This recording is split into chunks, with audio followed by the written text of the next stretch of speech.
Welcome back to the podcast, guys. Today we are joined by Duncan, who's the COO of Decidr. So welcome, Duncan. Maybe we can start by you telling us a bit about Decidr and some of the cool stuff you guys are doing with AI. Sure. Thank you for having me. Head of operations here at Decidr, which largely means making sure everyone's got what they need to succeed, but kind of from a department-wise, it's sales and it's delivery probably being the number one component, which means delivering solutions for customers. We see our approach quite unique. We're an agentic horizontal platform. We see most, if not all, of the solutions in the industry at the moment very vertically focused. But we see ourselves as an agentic horizontal platform. And our value proposition is an operating system for your business, an operating system with AI at the heart of it that can help you across all areas of the business, whether that's front of office, middle office, supply chain, or back of office finance.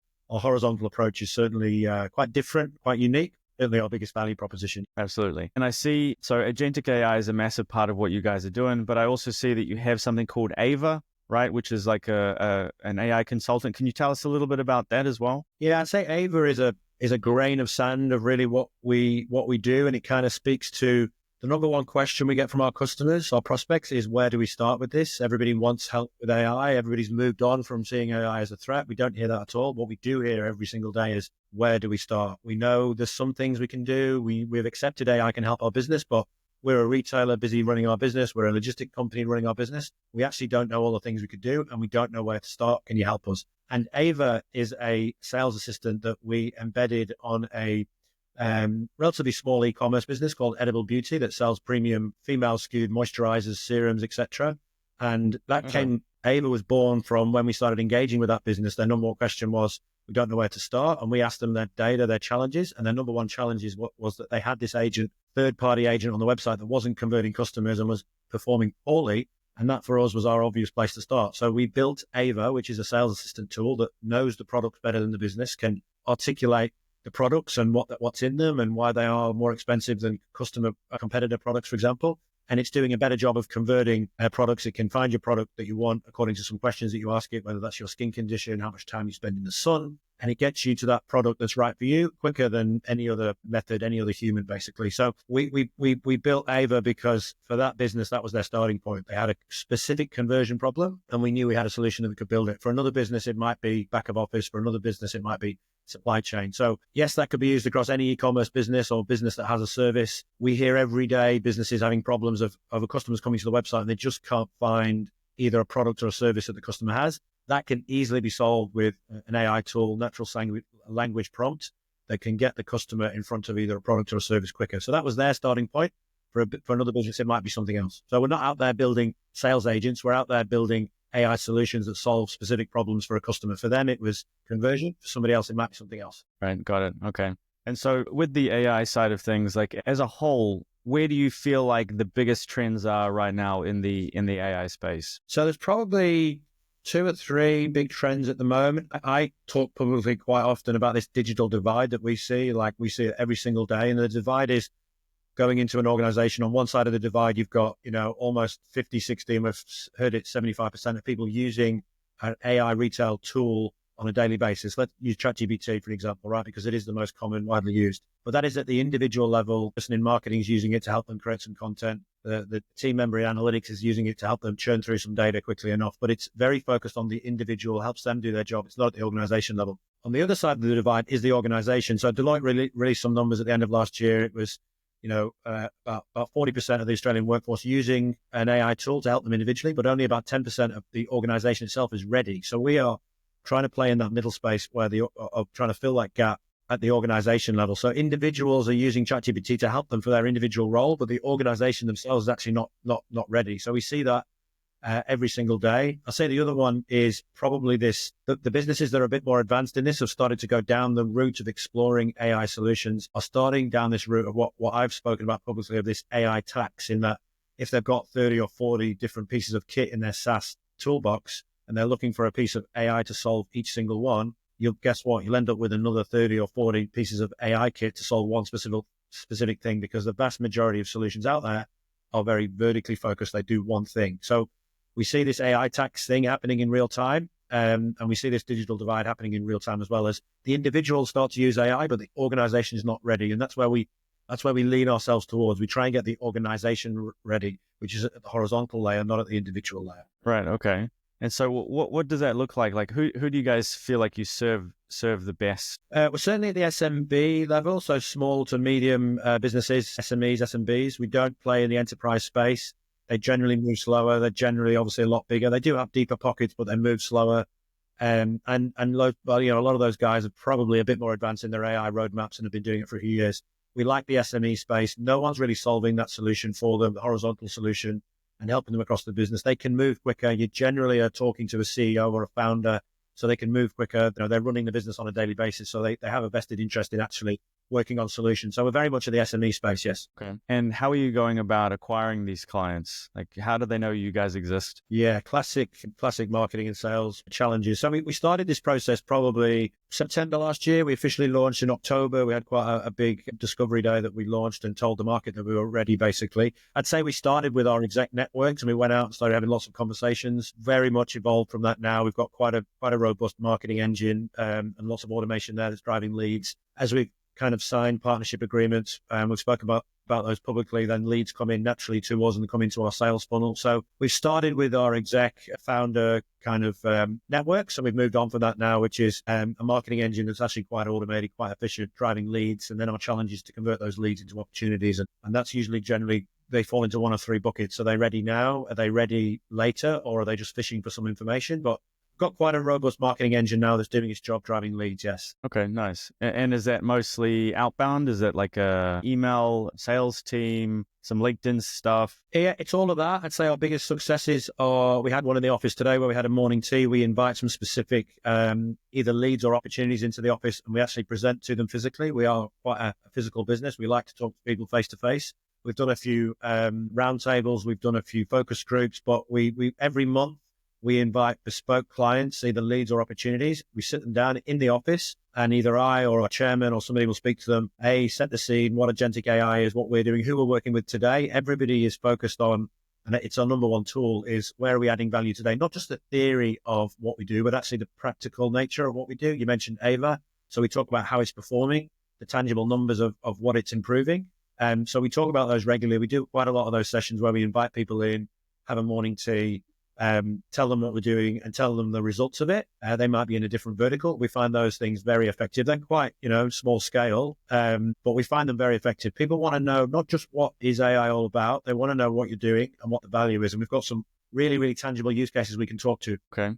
That's really interesting. A lot of people focus on the online stuff, but it sounds like you have people coming into the office. It's much more intimate. Yeah. The morning tea idea. I love that. It's not scalable, but it's very effective, very effective. We pick a select, and it could be, 50 or 60 people. We're not talking 5 people, but we bring them in, we show them around, and then we just talk to them about what we're doing, what Agentic AI is very quickly, and then where's the value? Like, where are we seeing the value with our foundation customers and our partnerships? And we've got tangible numbers that we can say, we've done this, we've done X, the result is Y. Do you think there's a need for you to do that in your business, which might be a different vertical? I'd say that's our number one conversion tool.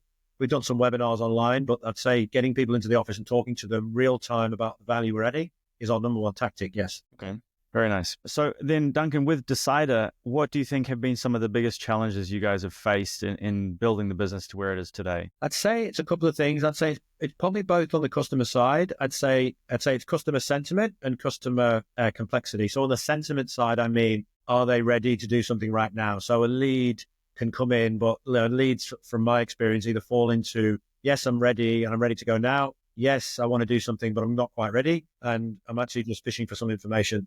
And there's lots of each one of those, right? So when we sit down with the customers, we're pretty forward and straight up first to say, this is what we do. Here's how we've done it before. Here's where we've added value. Here's our commercial approach. Here's how quickly we can do something, and not just saying it for the sake of it, but being quite upfront about the reality of things. And from that, we kind of understand the customer sentiment. Are they ready now, or are they ready at a later date, or are they just fishing for some information?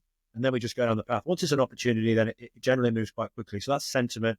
I'd say the other challenge is customer complexity. So we speak to quite a few customers that, maybe have an idea that, AI can solve all their problems in 3 to 6 months and it will double revenue. And we're quite honest and open to say that's not going to happen. This is an iterative process. We generally ask them some unique questions around their data, their challenges, find a place to start, solve that problem, which is what we did with the e-com business. It's what we did with Career One, which we've spoken about publicly, and then we move on to the next thing and the next thing and the next thing. And then businesses are on this roadmap to this operating system. But the challenge is actually when you get under the hood and you start getting into the detail with a CTO or a CIO or a head of digital for a business, actually they're quite complex, and they're probably more complex to get to the end solution that they originally thought they might be. So then what they thought might be, a 2 or 3 week piece of work actually becomes quite long. But then that's fine. That's the reality. We see most businesses that we work are on a roadmap to an operating system driven by AI. It's not going to be done in 2 months. It's going to be done in a year for some customers. For really complex and bigger businesses, it might take 2 years, 2 years or 3 years. So I'd say it's customer sentiment and customer complexity. Yes. Okay, got it. Then looking forward over this year, what are some big priorities, or, with AI shifting so quickly and Agentic AI being at the tip of everybody's tongue, you guys must be overwhelmed with work and stuff. Like, are there any big initiatives that you guys are planning to launch over the next year, or what does that look like? Yeah, so I think most of what we do today falls into 2 buckets. And the first one is foundation customers. They are established businesses. They might be in the range of $5 million to $100 million. They've been trading for a long time. They've got existing teams, existing networks, and they know that AI can add value to their business. And they come to us and say, how can you help? How have we done it before? That's foundation customers. We have a partnership stream, which is larger, sometimes B2C, sometimes B2B businesses that they themselves have thousands, if not tens of thousands of customers that we build solutions for, and then they can on-sell those solutions to their customers. We work on a revenue share model with them. So to answer your question, nice. There won't be many partners, but individually they're quite broad and quite deep. So we've signed some really strategic ones that we've spoken about publicly in the recruitment space, in the HR space, in the education space. We plan to do more of those, and there's some really exciting ones in the plan that will be announced very soon. What that gives us is an ability to actually raise the noise levels a little bit and talk about Decidr's partnered with Career One, for example, which is a big recruitment player. Decidr's partnered with Elmo, which is quite a large HR software piece of kit. There will be more of those. That helps us raises our brand equity, if you like, because it says to the market, these guys are partnered with this business. They'll always be foundation customers.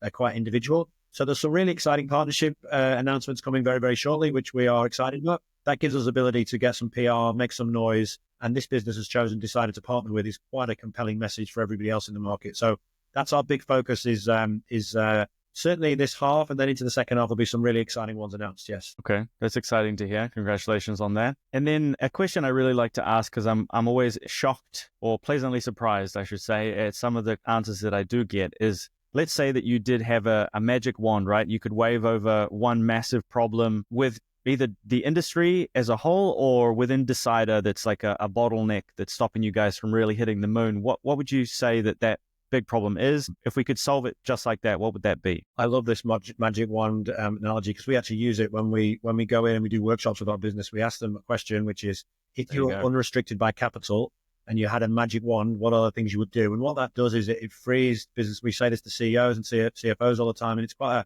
a confronting question, but it basically asks them to say, because most people go into conversations and they're thinking about how much is this going to cost. If you say unrestricted by capital, what magic wand, what would you like to do? So we get some really interesting questions. What it does, it helps us hone in on that starting point, because they might initially think it's going to be over restricted from a capital point of view, but actually in some cases it's not. So the question for us, the answer for us from that magic wand is probably more AI on the very starting point of a conversation, the very starting point of trying to turn a lead into an opportunity, because wasting time is probably not the right description of it, but for want of a better word, like trying to weed out the customers at the very starting point that are ready now, will be ready later, or just fishing for information. So we're exploring some AI ourselves about how do we qualify out, how do we get there quicker with some smart automation that can actually help us just deal quicker with the pool of customers that are ready now, rather than go down the line dealing with the pool of customers that are not ready, they're just fishing for information. And there are lots and lots of those, and there always will be, and that's fine. But that's my magic wand, would be, how do we qualify out quicker and just concentrate sooner, quicker on the guys that are ready now, because that's where we want to play, right? Right. That makes a lot of sense. So if you can find one, let me know. Okay, definitely. Well, maybe we can have a talk about that after this. So finally then, Duncan, like, if you could go back to your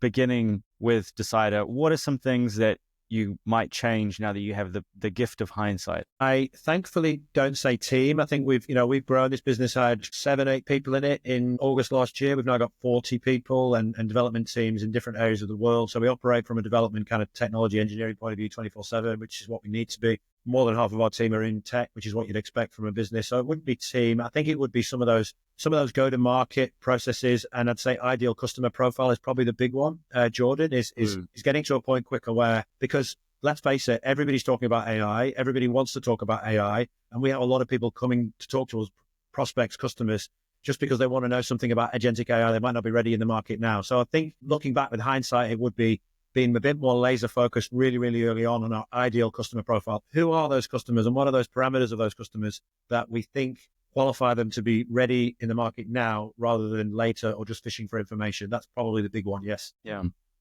That's really good insight. I think it's a lot of the time founders who are moving quick and they're in a space, especially around AI, they try and build the plane whilst they're flying it. And you need to do that a little bit, but getting your offer right and knowing who you're speaking to will solve so many problems, and it'll also dictate how you build the product around the problems that this ICP have. And then instead of serving everybody, you just serve these people, and then they feel like it's made just for them, and they're much more likely to purchase. So I think that's fantastic insight. But look, that's everything for today, Duncan. Like, if people are listening and they want to maybe connect with you or learn a little bit more about Agentic AI and Decidr, where can they go? Go to decidr.ai, or you can reach out to me directly, Duncan at Decidr, DECIDR. .ai, give you some more information. There's plenty of stuff on our website about agentic and what we do and how we do it, and some interesting use cases. That's what I said. People want to know where we've added values.